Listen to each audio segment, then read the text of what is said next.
Hello and welcome back to Ebsworth Street. It's been a bit of a while since I've done a video, so you've got a lot to catch up on. Roll the VT.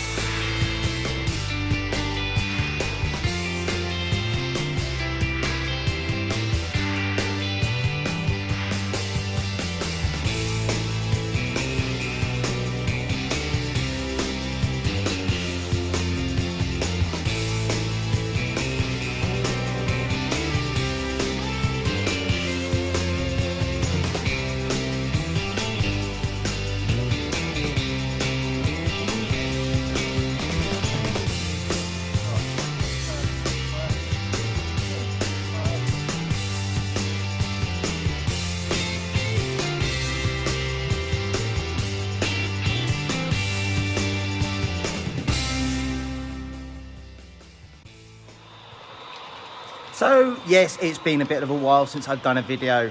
Life has really got in the way at the moment.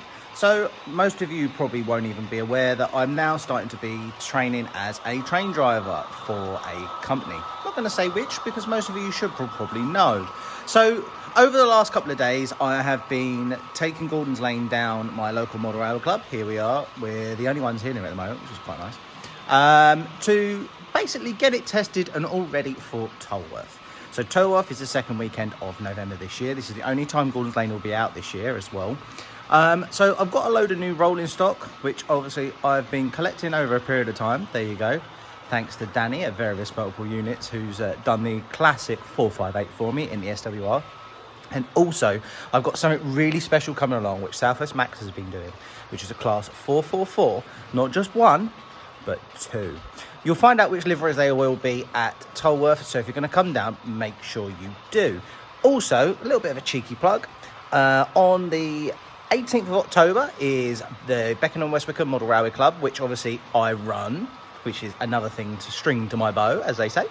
So why don't you come down and see 23 fantastic layouts, 7 traders, demonstrators, and also the fantastic, and I mean fantastic prizes that Bachmann have given us to raffle off to try and entice you into coming down and having a look around the show. It's over from 10 till 4:30 and it's £10 on the door. But guess what? If you go on to the Beckenham West Wickham Model Railway Club's website, you can get £2 off. Worth a saving. Plenty of transport links. You've got Forest Hill, you've got Sydenham Station, and you have got plenty of bus routes from various different places. So what have I been doing to Gordon's Lane? So as you're most aware, sometimes when you take a layout to shows, it doesn't always necessarily go to plan. So after a long time with me and Paul, who helps me do all the electronic stuff, we have finally managed to get the layout actually working with trains running quite good. Touch wood. So we are very lucky that obviously we have this fantastic space that I'll be able to put this layout up so you can actually see it running, because obviously I have kind of missed it not being at shows, but like everything else, life just gets in the way. So what else have I been doing? So I've also been doing these in and out controllers. So basically the red tells me that the line is in for this line and green means the line is set out. So that tells the drivers at each end that they've got the signal to come in and to go out. So red means basically stop, but if you've got green the other end, you can go straight through, which is quite handy. So what I'm going to do is I'm going to take some more videos. I'm going to send everything else through what I normally do. And I really hope you enjoy the video, and I'll talk through things as they come up.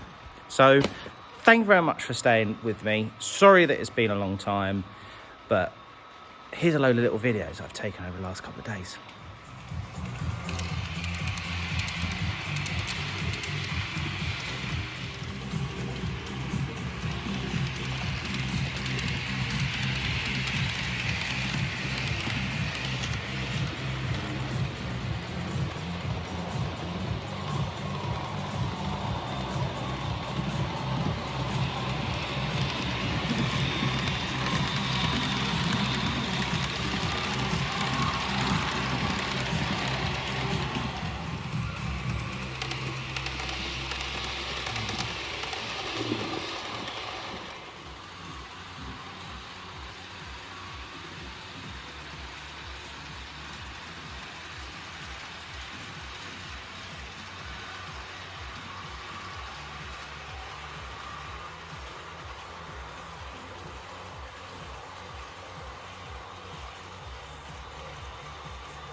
And there we have it. So there was Gordon's Lane down my model railway club for the last couple of days. I hope you enjoyed those clips. It's actually nice to get the layout up and running. As you can tell, I don't have a layout here in my log cabin. So let's do a quick fire round and find out where things are. Tramlink is still going out to many shows. It's due to go to the Beckenham show, which obviously I've done a little cheeky plug earlier in this episode. Gordon's Lane is all up and running, touch wood. And Ebsworth Street is the elephant in the room. Where is it? What's it doing? So most of you may have seen that I actually sold Ebsworth Street last year. Its last show was at Getz, and I had an incredible team with me that went out on a high, and I can't thank enough people for coming along to actually see it under my last ownership. So James has it up in his house, which is very fortunate, and I'm lucky that I'll be able to go over there and actually play with it. So let's also talk about what's on my social media is the new layout called the Wessex Main Line. So it's going to be a 32-foot scenic section plus the 2 curves, and it's going to use Gordon's Lane footy yard but just extended by another 10 foot. I've decided to go down this route is because obviously I don't have that much space to have a layout at home. So with that in mind, I thought, well, let's make it a little bit bigger. Many years ago, I've always wanted to do a 4-track main line, pretty much based on somewhere like Basingstoke, and giving you that nice long trains running through sections, and also the flashing aspects on signals. So that is my plan. I've been very lucky enough and got Tim to do me an extra 4 inches on the baseboards, so that gives me 1 foot plus 144 mil. So that will give me a nice sweeping curve and then back round so it joins up with each end of the track where Gordon's Lane finishes and the Wessex Main Line will start. So what else does that leave me to do? You may see me at the Maidstone show on the Saturday with Folly Lane, and you may see me up at Getz with Folly Lane and the rest of the Motley crew. Once again, thank you very much for staying with me. Please remember to like, subscribe, turn on those notifications, and I will probably see you on the next video.